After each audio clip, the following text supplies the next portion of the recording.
friends, it's Kimberly here. I'm so glad that you are here. Welcome to the program. Your employer has gifted you this program because it's a powerful tool to help you not only maximize your health and well-being, but to really help you protect your kidneys.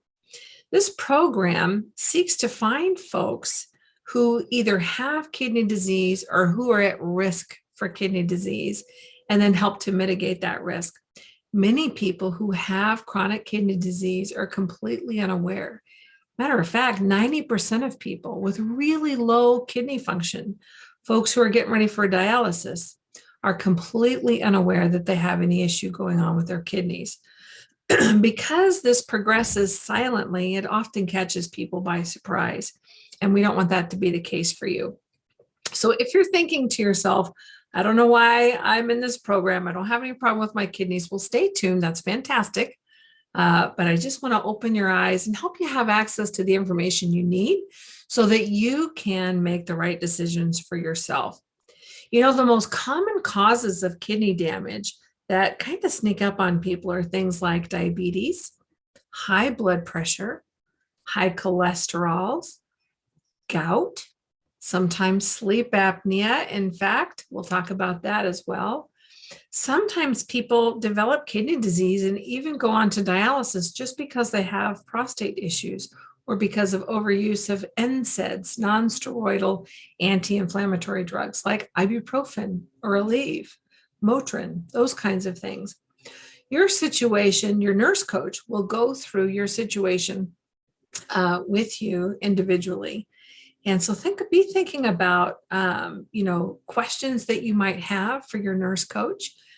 Your nurse coach will work with you personally to make sure that you understand what triggers might be at play for you.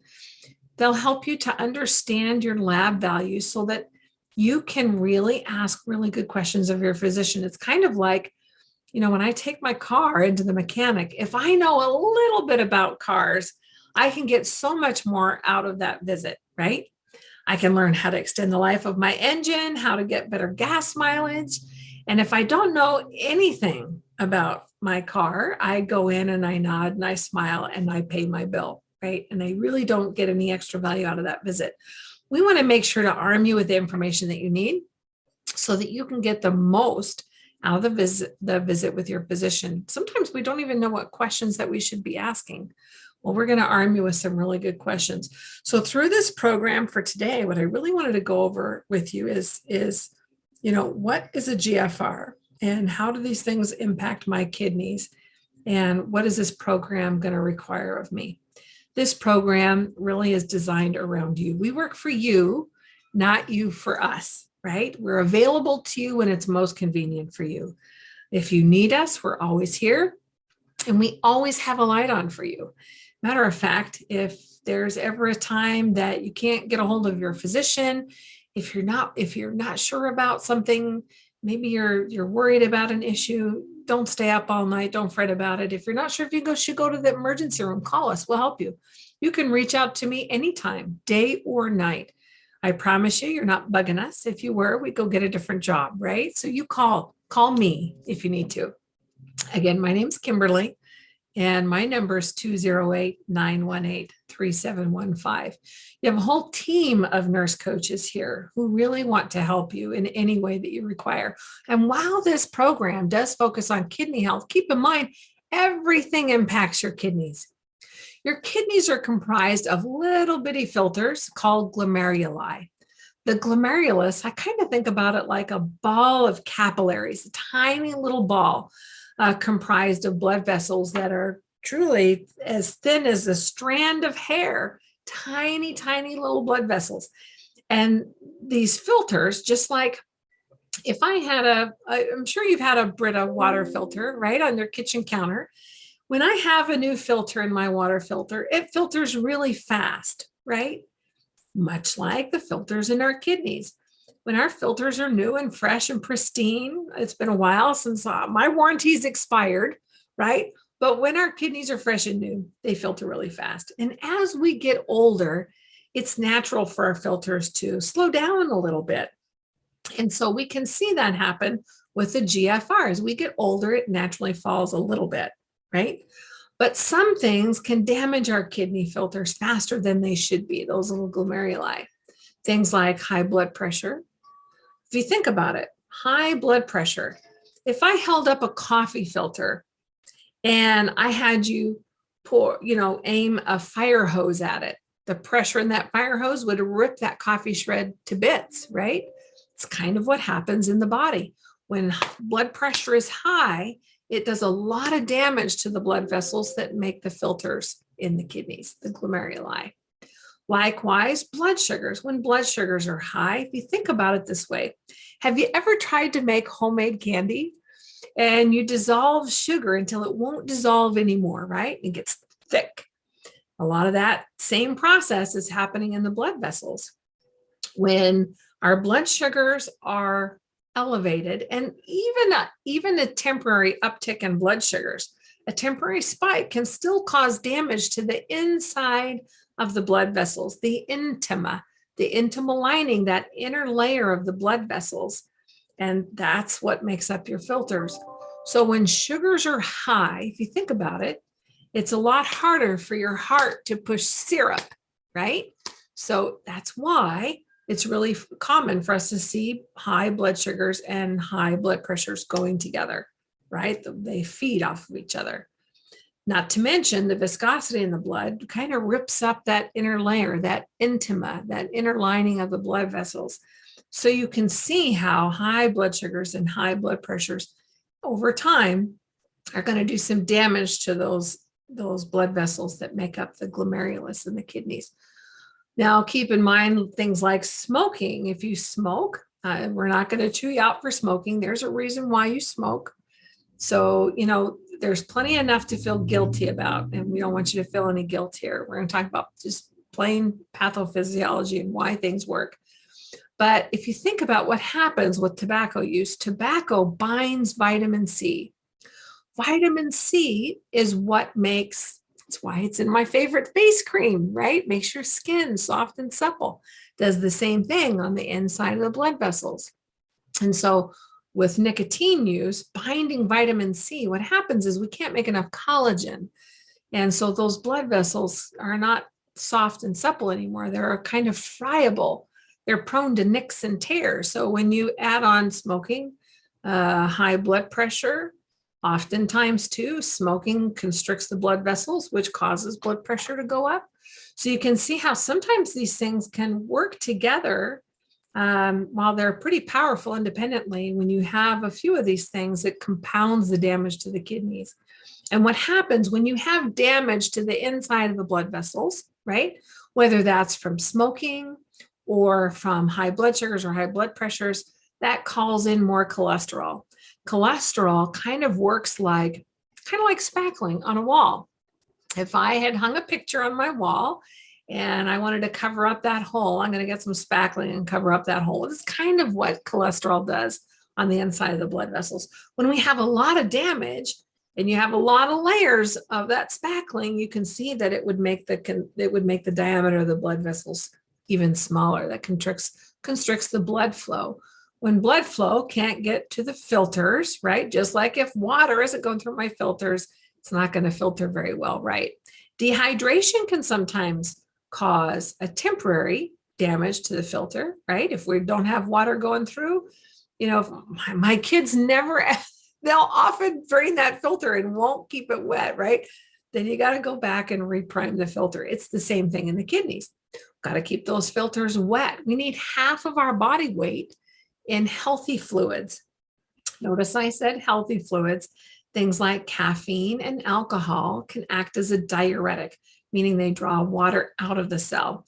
So if we drink too much of those things, we can get a little dehydrated. Our cells can become dehydrated. So it's important to make sure that we're drinking adequate, healthy fluids. So you can see how a lot of these things work together over time, kind of like rain will wash down a mountain. These things can cause a lot of damage to the kidneys.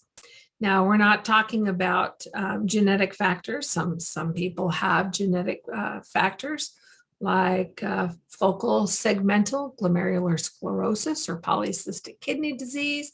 Some people have issues that comprise that compromise their kidney function that are on a genetic basis. Or maybe you have an inflammatory condition, an autoimmune disorder like lupus or rheumatoid arthritis. Keep in mind that stress and inflammation impact every organ in the body, not just, your hair, your nails, or your heart, right? The plumbing is the same. The plumbing in my heart, it's the same as the plumbing in my kidneys. If I have narrowing of my arteries and atherosclerosis, it's probably not just in one area, right? Sometimes we get areas where it likes to accumulate, but we're going to find that throughout the body. Sometimes people have constricted urine flow, whether that's from something like MS or maybe a prostate issue where you cannot completely empty your bladder. Some people have strictures that make it difficult to empty their bladder. When that happens, or even with a kidney stone that causes urine not to be able to pass through the way it's supposed to, it's going to back up, right? And that puts a lot of pressure on those delicate filters in the kidneys, and that pressure will damage those filters. Much like congestive heart failure. When we have congestive heart failure or swelling and edema, it's not just in your legs that is, it's everywhere, including the filters in your kidneys. Your nurse will go through your individual situation and explain how this works, so that really what we want to do, if we know how the damage is happening, then we can be curious as to what we can do to turn things around. If you already have kidney disease, you absolutely can make it better. You truly, truly can, even if it's genetic. Let's focus on the things that we have control over, right? When we put a lot of time and energy into focusing on things that are beyond our control, it's kind of like standing in front of a fan and spitting. Then it just come right back on you and not do anybody any good. Let's focus on the things that we can control. Some people with autoimmune disorders or things like that, maybe you can't take that away, but you absolutely can be curious and do what you can to mitigate or minimize inflammation in your environment, whether that's food, how you sleep, gentle exercise, environmental toxins and pollutions. Anytime that we reduce inflammatory load, we will make everything a little bit better. Maybe it's not a cure, but it absolutely can make things better. Once you have kidney disease, once you have a diagnosis, you always have kidney disease. There are 5 stages of kidney disease. In stage 1, it's your kidney function is minimally slowed. That looks like a GFR. Matter of fact, can you find your GFR? What the heck is a GFR? GFR stands for glomerular filtration rates. Fun word to throw around in parties. Remember, the glomerulus is just that little ball of capillaries that makes up the filtering unit in the kidneys. The glomerular filtration rate then is a lab value that tells us how fast our kidneys are filtering, right? Now you know why the speed that your kidneys are filtering is important. It's an estimate. It's a great way to eyeball how well your kidneys are working, right?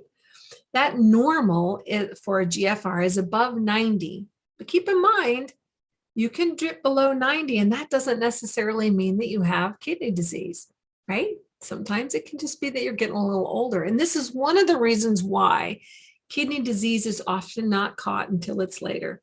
Sometimes we have a dip in our kidney function, and it's not related to pathophysiology or any kind of pathological process or destruction. It's just because our kidneys are slowing down. So when your GFR falls under 90, but it's above 60, think back in school. Do you remember when you took a test and you get a 90 on an exam? You got an A, right? Or 100, woohoo, right?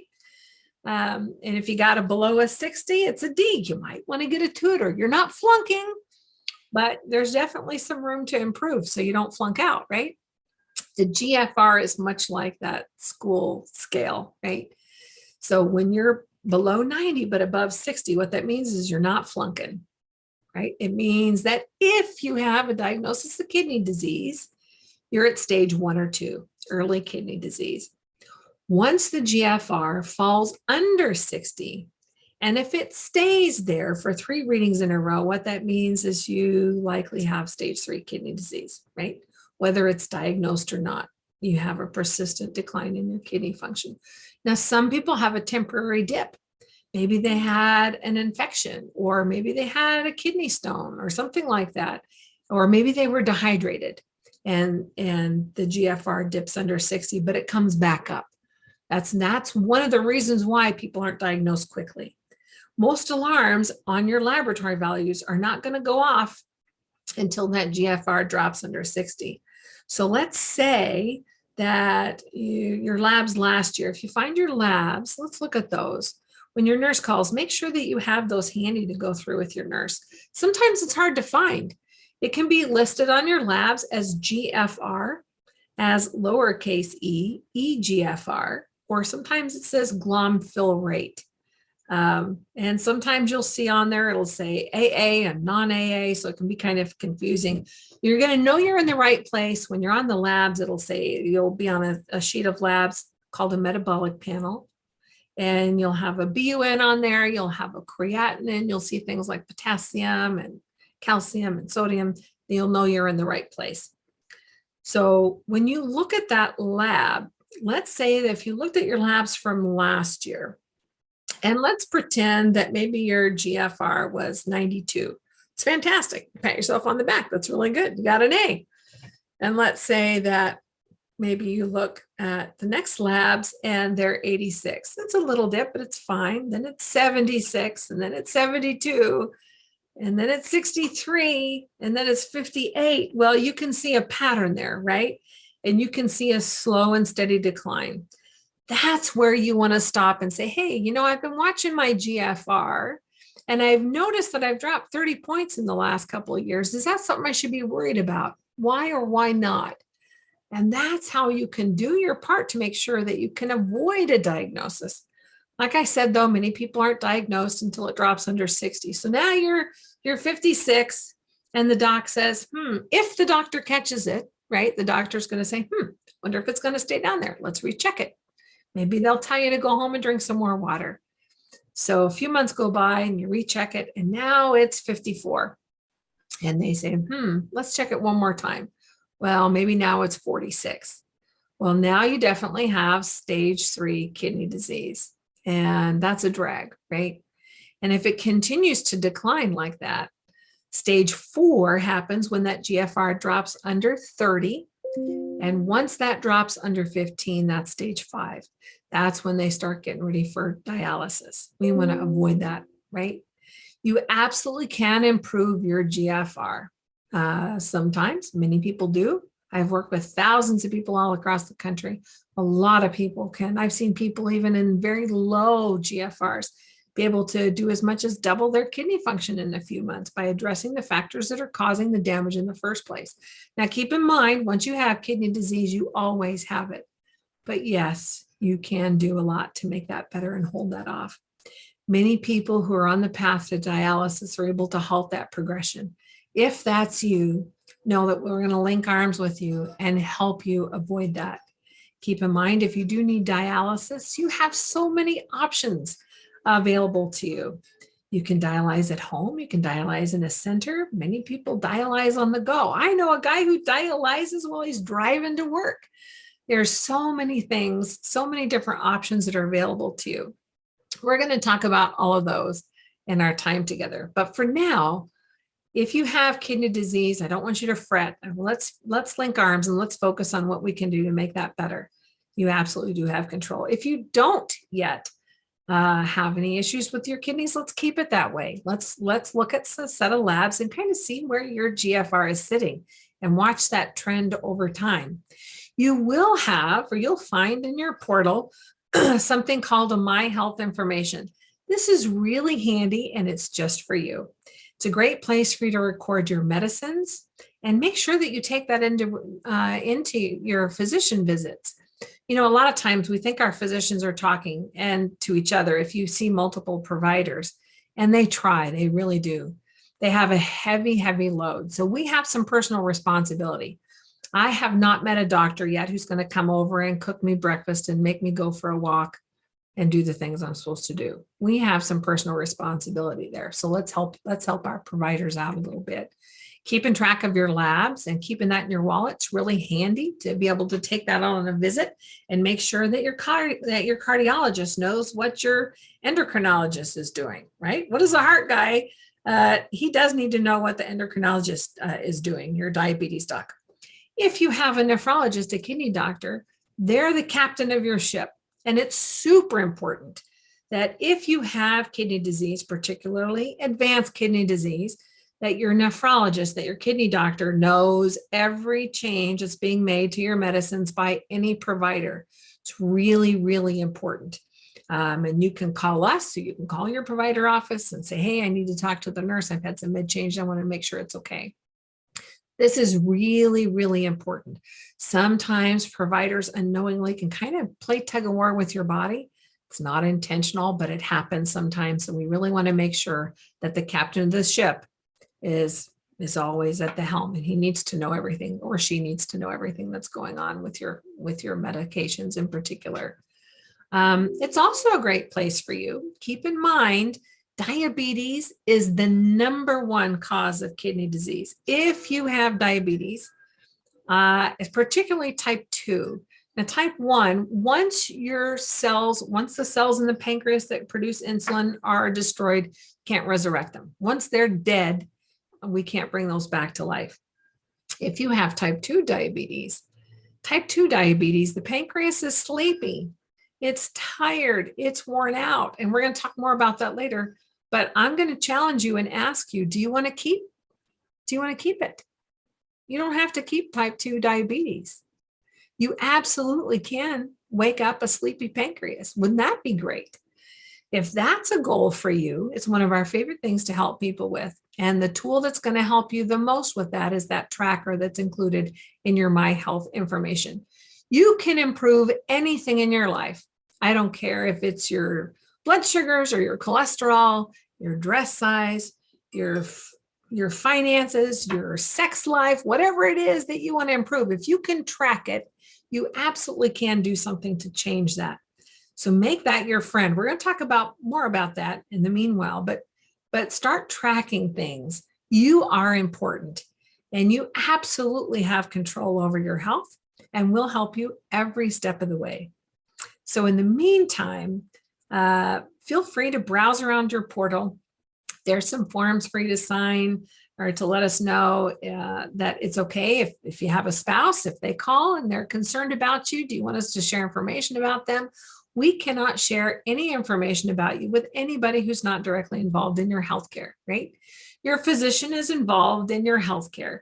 So obviously, if we had a concern or you had a concern and needed us to help you facilitate communication with your provider, we'll share information with your provider. Your employer does not have access to any of the information that we gather. They don't have a need to know that. If there's somebody in particular that you would like us to be able to share information about you with them, make sure to let your nurse know so that we can be aware of that. You're also going to find a release of information so we can share information with your provider. A lot of times they like to have those on file, and we like to be able to provide those. If you have questions in the meantime, feel free to reach out to any of us here. Your nurse coach is going to lock arms with you and will be available, and I'm always available to you as well.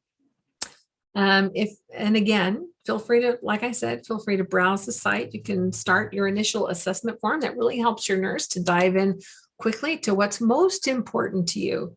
And in the meantime, make it a wonderful day. Thanks, friends. Bye.